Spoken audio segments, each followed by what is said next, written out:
Pois é, a Fórmula 1 está de volta à Rede Globo, né? Início da temporada, o primeiro GP da Austrália na madrugada desse domingo e aquela expectativa, né, para saber a audiência do Plim Plim na Grande São Paulo. O portal Grande Prêmio traz esses números. A Globo teve então, bom, primeiro estou colocando aí, né, a manchete do portal Grande Prêmio. Globo sobra na audiência da TV com estreia da Fórmula 1 2026 na Austrália. A Globo teve pico de 7,4 pontos. Esse foi o pico da Globo com o GP da Austrália. A média foi 6,4. Tem aqui os números das outras emissoras, né, durante a prova. O SBT teve apenas 1,9 ponto de média. Lembrando mais uma vez, né, são números da Grande São Paulo. O SBT que exibia durante a corrida, né, notícias impressionantes e o SBT Notícias. A Record ficou com 1,2 ponto com o programa Fala Que Eu Te Escuto.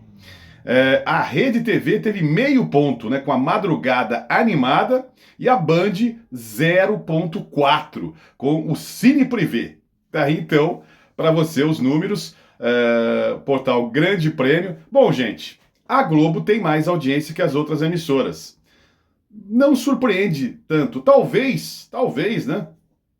Pelo horário da corrida, né? Você tem aí um pico de 7,4, média de 6,4, mas estamos falando da Rede Globo, que já tem mais audiência, né? Cada canal tem a sua audiência, né? A Globo tá ali, o SBT tem a audiência dele, a Record, a Band, a Rede TV, né, lá embaixo. Então, é assim que as coisas funcionam, então não dá para dizer que é uma surpresa, né? Incrível, que absurda a audiência da Globo. E será assim, né? Foi na madrugada. Quando a gente tiver aí provas 10 da manhã, aos domingos, os números serão maiores ainda, né? Vai superar 10 pontos, 12 pontos, 3 pontos, sei lá, né? Vamos aguardar. Essa é a tendência. E teve críticas também, né? Eu acompanhei, eu não vi a corrida, né?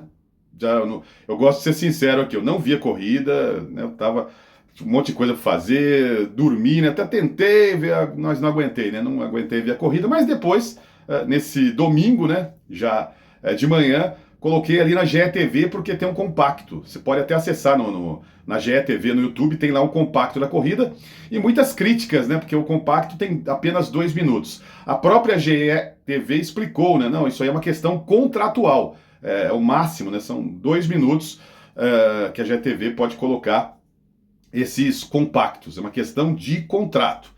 Mas além disso, né, além do tempo, muitas críticas foram feitas pela edição desse vídeo, né, de 2 minutos, e realmente, olha, acompanhei, muito ruim, péssima edição, péssima edição.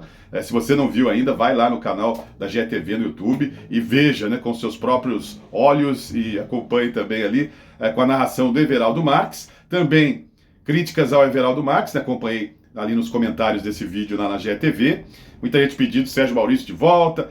É aquele negócio, né? As pessoas se acostumaram com a narração do Sérgio Maurício, afinal foram 5 temporadas, né? Que ele foi a voz da Fórmula 1 no Brasil, na TV Bandeirantes. Só o Galvão teve mais tempo, né? Claro que o Luciano do Vale também narrou até mais do que 5 temporadas, só que foi numa época, né, muito distante, digamos assim, né? Foi década de 70, ali início dos anos 80, a Globo não fazia todas as corridas, era bem complicada a situação, né? Muitas dificuldades para as transmissões. Se você não encontra muitos áudios do Luciano do Vale narrando Fórmula 1 na Globo, tem alguma coisa aí no YouTube, porque teve um incêndio nos anos 70 na Globo também, muita coisa se perdeu, né, do arquivo da Globo, de novelas, de programas e também do esporte. Então, sei lá, se a gente pensar aí nos últimos anos, o Sérgio Maurício acaba sendo aí, né, depois do Galvão Bueno, a voz que mais narrou, né, Fórmula 1, sendo titular, né, e uma sequência, né, narrou todas as corridas, né, nessas 5 temporadas, o Sérgio Maurício. Então todo mundo está acostumado, o Sérgio Maurício tem uma narração realmente vibrante, empolgante, apesar de algumas críticas que ele recebe por brincadeiras, mandar abraço, alguns erros, mas ele tem realmente uma locução muito vibrante, o Sérgio Maurício. A verdade é essa, né? No automobilismo, acompanhei nesse domingo na Band, um pouco ali da Stock Cars, né? A Stock Car, que ele estava transmitindo, o Sérgio Maurício, e realmente a narração dele é legal. é bacana, né? Apesar de né, ninguém é perfeito, tem lá os seus erros também. Quem é que não tem, né? Quem não tem? E o Everaldo Marques é um narrador aplicado, que estuda, que está antenado, já fez Fórmula 1 no rádio, na Jovem Pan, na própria Rede Globo ele chegou a narrar algumas corridas, né, antes dos direitos passarem para a TV Bandeirantes, começar o ciclo da Band na Fórmula 1.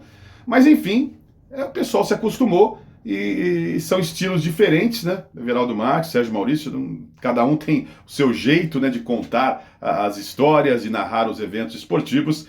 E o pessoal acabou criticando bastante, né? Não só o tempo da edição, a forma, né, que foi feita realmente, aí eu concordo com o pessoal, é muito ruim a edição. Então é isso. Fórmula 1 estreia, reestreia, sei lá, volta da Fórmula 1 ao Plim Plim. Lembrando que o próximo GP será na China, já nesse final de semana. Próximo final de semana teremos GP da China. Pela programação que foi apresentada pela Globo e vários portais informaram, eu já gravei vídeo falando sobre isso. O GP da China não consta como transmissão da Globo. Então deve ser apenas no Sport TV, né? Só no Sport TV para você acompanhar o GP da China. Se tiver alguma mudança, eu vou trazer durante essa semana aqui no canal.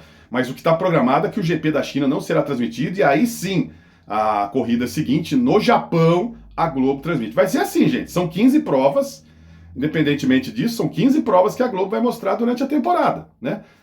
Das 24 corridas, os 24 GPs, a Globo mostra 15, então 9 GPs não estarão na Globo, serão apresentados ali em compactos durante a madrugada, não sei bem o horário que a Globo vai colocar, vai exibir, né, esses compactos, mas para acompanhar tudo esse ano, você vai ter que ter o Sport TV, não tem outra alternativa, né, para ver 100% aí das corridas. Enfim, é isso que temos. A audiência da Globo, sem dúvida nenhuma, é maior, né?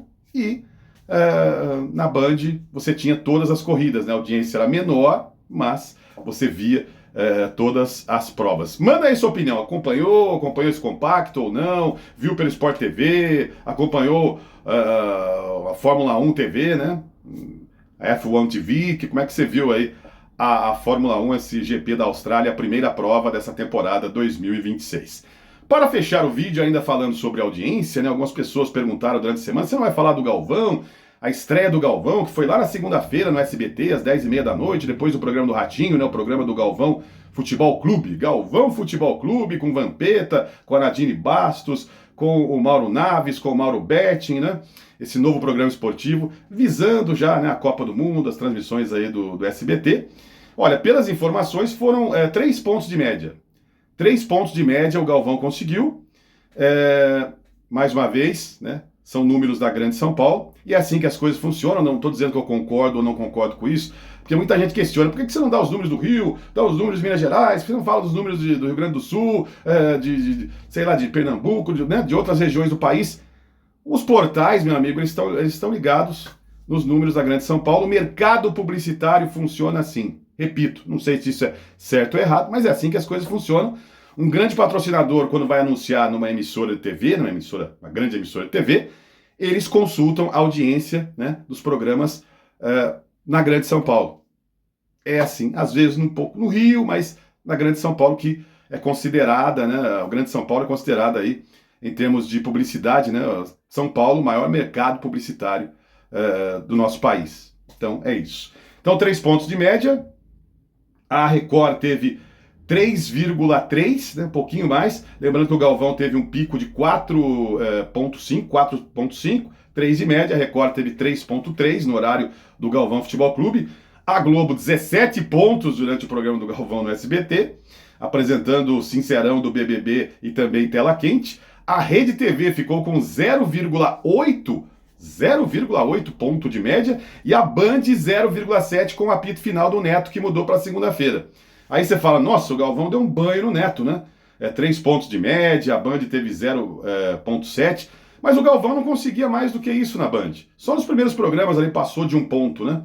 Normalmente era isso, 0,6, 0,7, 0,8, era o que o Galvão conseguia na Band com o Galvão e Amigos. E agora o Neto tá lá, 0,7, como eu já disse, cada emissora tem a sua audiência, né? E eu aprendi isso durante todos esses anos acompanhando TV, né? Falando sobre esses assuntos, que O canal é que tem audiência, né?